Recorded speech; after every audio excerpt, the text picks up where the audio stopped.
Hi guys, welcome back to my channel. I don't know if you've been watching my ukulele videos, but I've actually been doing a 30 days of ukulele challenge for the month of September. But I mentioned in one of those videos that I wanted to keep doing like my normal upload schedule for extra bonus videos. So this is my first time trying it. We'll see how much I can get done and like accomplish that. But for now, I guess it's a good start. I'm doing the first Tuesday that I normally do it. If there's like some more like lifestyle-y sort of videos you guys are into seeing, let me know because I'd love to kind of do some different stuff on those days because I'm already doing so much ukulele stuff. So if you're into like other kinds of videos, just let me know. And I just wanted to point out, I didn't do this on purpose, but I have this really cute like mug from Powell's. It's this bookstore in Portland, Oregon. And I didn't do that on purpose, but I'm drinking my tea out of it and I love it. So yeah. So the first book I'm going to talk about, I don't know if anyone just heard my dog, but she did this weird snort and it's very bizarre. The first book I'm going to talk about is All You Can Eat, Emma Hawley. It is a kind of more like erotic romance novel. I've been like reading a lot of random like adult romance books recently, and this one fit the bill for like being very steamy if that's something you guys are into.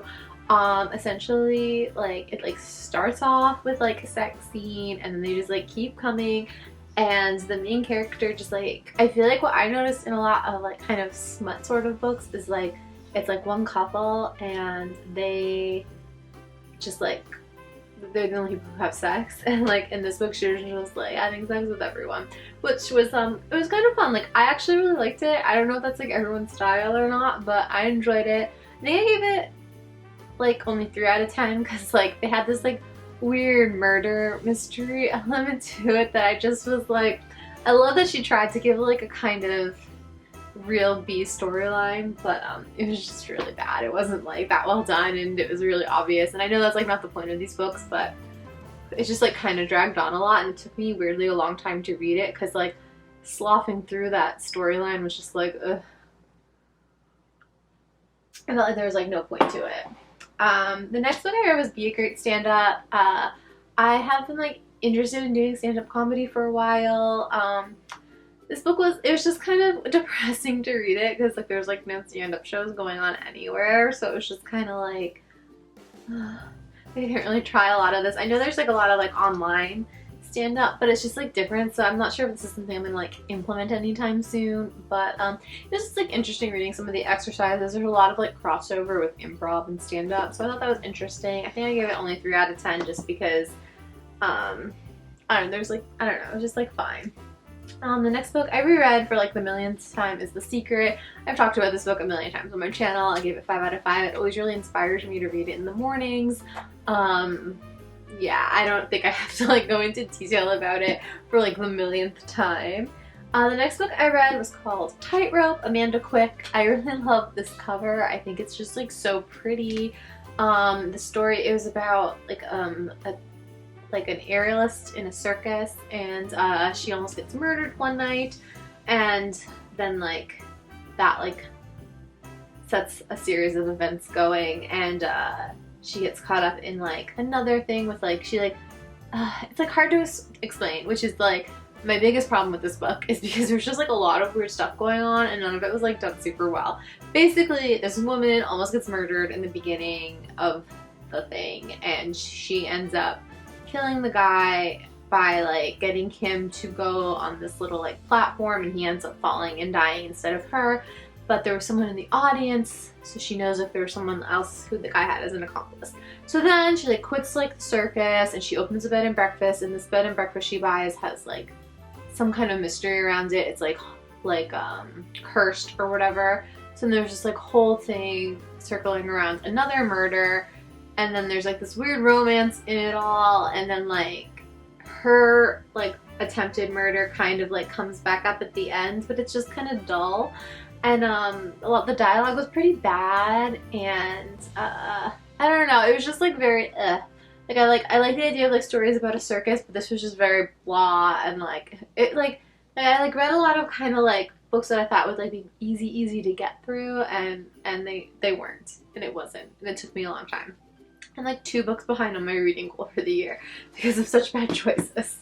The next book I read was All the Way. It was another like adult romance book. It's basically about this girl who is an actress, and her parents die in this house fire, and she was in the house, but she escapes, but she breaks her leg, so she's like going to physical therapy, and she's very depressed because she's a dancer on Broadway. So her whole career is like whatever.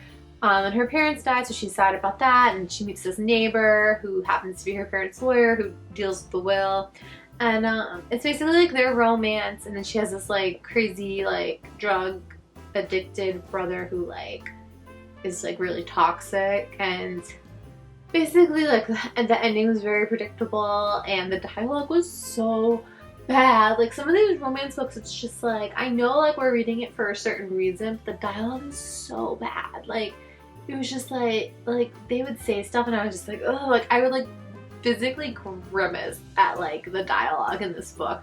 So it was like also really hard to get through, and it's like such like the writing, I don't know if you can see it, but it's like kind of big type. It's like nothing crazy. Like I was like, I'll get through this in like a day, and it took forever because it was just like so hard to sloth through. I said the word sloth a few times, I feel like, in this video, and it's such a weird word that I've never used, and all of a sudden I'm using it all over the place. Whatever. Anyways, the next book I have, Save the Cat. It's a screenwriting book. I like to write sketches, and I like to write like kind of short things, and I always like thought I would write a screenplay. And I reread this book because I read it a long time ago when I wasn't like really writing at all. And it was good. The guy who wrote this random Disney movie, Blank Check. And it was like such a fun classic movie when I was little, so he kept referencing it, and I was like, I want to watch this movie again like immediately. But yeah, like it was obviously like a really good blueprint for how to write a screenplay. I don't like screenplays are like not like a thing I'm trying to do. Like if anything, I would write like an episodic sort of thing at this time. But definitely like an awesome book, and if you're a screenwriter or like into it, like I highly recommend it because it's like really an easy read and it gives you really valuable information, and highly recommend. It's like recommended by everyone, so I'm sure if you're like a screenwriter, you've like probably read it a few times. The next book I had was When Life Gives You Lululemons. Lauren Weisberger is like, it's like a book from like the Devil Wears Prada world, and basically like if you remember the book or the movie, the like kind of bitchy assistant, this is like a kind of a spin-off on her world, because she's like a PR person for celebrities, but her career's kind of like going downhill, so she sees this ex-model has like a public relations nightmare, so she thinks she's going to be like her ticket into being a successful PR person again. It was a really fun book. I liked Devil Wears Prada. I read Revenge Wears Prada like I feel like sometime last year.